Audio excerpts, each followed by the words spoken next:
ఏ అంశం దొరికితే అంశాన్ని పట్టుకుని బుర్ర చల్లుతుంటారు. అది కడుక్కోవడం ప్రస్తుతం సాక్షి పని. ఈనాడు జ్యోతి బుర్ర చల్లుతూ ఉంటుంది, సాక్షి కడుక్కుంటూ ఉంటుంది.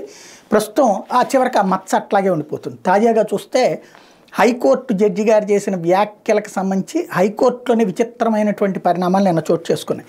ఓ కేసు ప్రస్తావన సమయంలో తాను చేసిన వ్యాఖ్యలంటూ ఎల్లో మీడియా ప్రచురించిన కథలపై హైకోర్టు న్యాయమూర్తి జస్టిస్ తల్లాప్రగడ మల్లికార్జునరావు ఎంత అసంతృప్తి వ్యక్తం చేశారు. సర్క్యులేషన్ కోసం ఏదైనా రాస్తాయంటూ ఘాటుగా వ్యాఖ్యానించారు.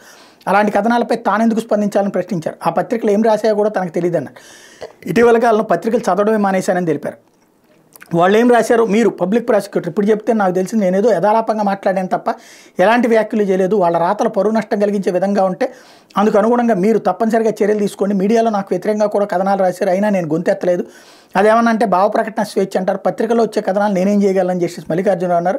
న్యాయమూర్తి నుంచి ఈ స్పందన ఊహించిన ఎమ్మెల్యే తరపు సీనియర్ న్యాయవాది పోసాని వెంకటేశ్వర్లు ఎల్లో మీడియా కథనాలు వెనకేసుకొచ్చే ప్రయత్నం చేశారు. ఆ పత్రికల వారితో తాను మాట్లాడానని, ప్రజలను ఎడ్యుకేట్ చేయడానికి అలా ప్రచురించామని వారు చెప్పారని పోసాని తెలిపారు. అంతకుముందు రాష్ట్ర ప్రభుత్వం తరపున పబ్లిక్ ప్రాసిక్యూటర్ ఎర్రంశెట్టి నాగిరెడ్డి, అదనపు పబ్లిక్ ప్రాసిక్యూటర్ సెట్టిపల్లి దుష్యంత్ రెడ్డి స్పందిస్తూ మీరు వ్యాఖ్యలు చేశారని ప్రచురించిన కథనాల వల్ల పోలీసులు మనోస్థైర్యం దెబ్బతినే అవకాశం ఉందని, అందుకే వాటిని కోర్టు దృష్టికి తీసుకొస్తున్నామని న్యాయమూర్తి వివరించారు. అలాగే 41 విషయంలో కోర్టుకు స్పష్టతనిచ్చేందుకు, కోర్టు సందేహాలు నివృత్తి చేసేందుకు ఆర్నేష్ కుమార్ కేసులో సుప్రీంకోర్టు జారీ చేసిన మార్గదర్శకాలు ఏముందో స్పష్టంగా తెలియజేసేందుకు సుదీర్ఘ వాదనలు వినిపించామన్నారు. అధికారులు విధులు నిర్వర్తించకుండా అడ్డుకున్నందుకు పర్చూరు ఎమ్మెల్యే ఏలూరు సాంబశివరావుపై నమోదు చేసిన కేసులో సిఆర్పిసి 41 నోటీసు ఇస్తామని దుష్యంత్ కోర్టుకు వివరించారు. విషయంలో పోలీసు అధికారుల నుంచి స్పష్టమైన సూచనలు ఉన్నాయని తెలిపారు. దీంతో న్యాయమూర్తి ఎమ్మెల్యే సాంబశివరావుకి 41 నోటీసులు ఇచ్చి ఆర్నేష్ కుమార్ కేసులో సుప్రీంకోర్టు మార్గదర్శకాల ప్రకారం నడుచుకోవాలని పోలీసులను ఆదేశించారు.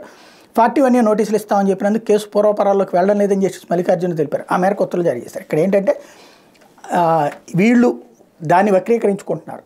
జడ్జి గారు అదే మాట మాట్లాడారు, కాకపోతే అది క్యాజువల్ రిమార్క్, నేనేమి కేసు గురించి మాట్లాడలేదు అంటున్నారు. అది ఇక్కడ అసలు పాయింట్. అంటే ఆయన మాట్లాడిందే రాశారు, కాకపోతే అది కేసులో రాయరు, తీర్పులో ఆ మొక్క రాయరు. అది అసలు పాయింట్. అందుకని మీరు ఇట్లా మాట్లాడడం వల్ల వాళ్ళ మనోస్థైర్యం దెబ్బతిందని వీళ్ళు చెప్పి దానికి జడ్జి గారు నిర్ణయం చేయమంటారా అని అడిగితే అదిగో చూసారా ఎల్లో మీడియా తప్పుగా రాసింది అంటున్నారు. వాళ్ళిద్దరూ ఈనాడు జ్యోతి రాసింది ఈ విషయంలో అయితే కరెక్టే.